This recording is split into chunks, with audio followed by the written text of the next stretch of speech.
याकूब ऐसा कुछ नहीं है जैसा हम सोच रहे हैं, लेकिन एलिया कुछ बड़ा करने वाली है। हमें जल्द से जल्द मिराल के पास जाना होगा।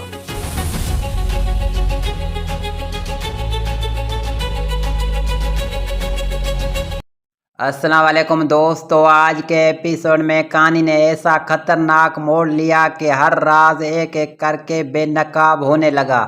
अली खान अपनी दादी जान से बरसों का दर्द बयान करता है और उन्हें अपनी ज़िंदगी की तमाम तबाहियों का जिम्मेदार ठहराता है।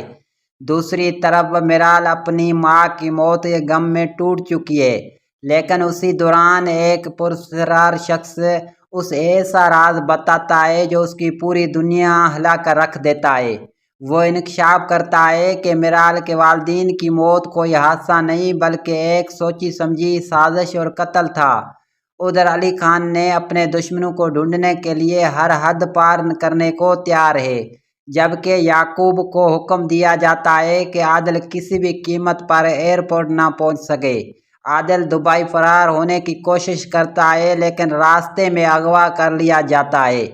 दूसरी जानब मिराल के खिलाफ झूठ बोलने वाले शख्स को पकड़कर सख्त तफ्तीश की जाती है, जहां वो इतराफ़ करता है कि ये सब एलिया के कहने पर किया गया है। क्या वाकई एलिया उसी पूरी साजिश के पीछे है?